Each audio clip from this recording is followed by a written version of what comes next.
Today, we will be discussing women in the military. In an ever-growing world, we always wonder, what else can we do? Now we have to take a step back and think, do we still face barriers and struggles with how our own military system is run? Considering the fact that military is derived by the government and run by the government essentially. Today we're going to take a look at the true struggles of equality that women in the military have faced for many, many years now. Moving on, I'd like to direct your attention to the fact that women have only been really serving, and I put quotations around that because, as many of you know, 1917 was the start of the First World War. And some cannot recall that the only way women were able to serve was to be a nurse. To think that women were only really nurses is kind of crazy considering how it is now, which we'll dive into in a second. But yeah, women were only really allowed to be nurses and essentially provide that so-and-so care that, a womanly figure would give to somebody, considering the fact that they're away from their wives, their mothers, whoever that female is providing for them. As we take a look at this chart right here, it shows the percentage of recruits from 1974 to 2016. Female recruits, so to say. As we can see, the number starts to really rise right before the 80s, which is kind of crazy to see such a significant jump, especially in the Air Force area. But essentially what really happened was in 1948, President Truman signed the Women's Armed Service Integration Act into law, which essentially allowed women to serve as full permanent members of all branches of military. Yes, throughout World War II, women were allowed to serve, but after, they were tossed to the side only to be allowed to, quote-unquote, serve during peacetime. Today, women make up over 20% of the United States military. And I like to bring it back. Yes, women were allowed to serve in World War II, but again, it was only temporary at that time.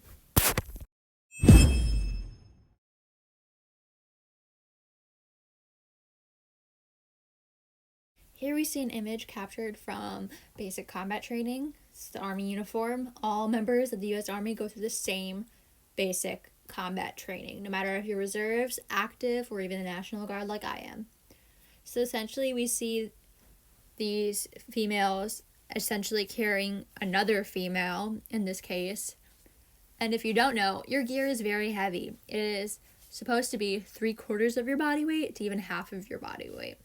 So imagine carrying another, basically half of your body weight on top of a whole person and whatever stuff they might have in their pockets, their gear, their weapon, whatever.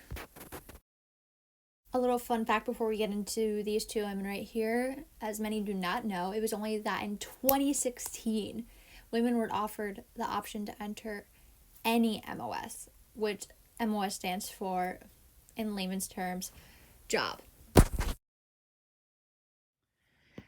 The two women pictured were the first two enlisted female soldiers to complete Army Ranger School.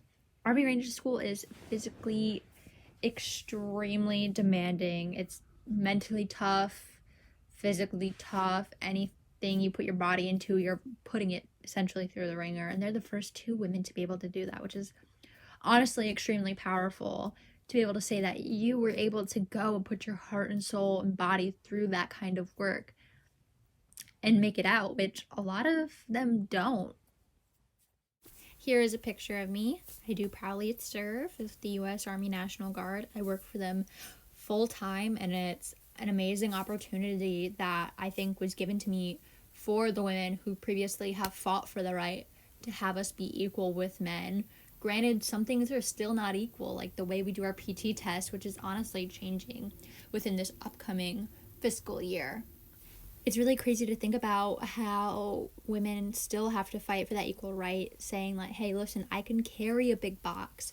Because yes, men still say, oh, let me get that for you, sweetheart. No, I am not sweetheart. I am more than just what I look like, what my gender says I am. I'm an equal part of the U.S. Army. I'm a United States soldier, and that shouldn't be defined by anybody else but us.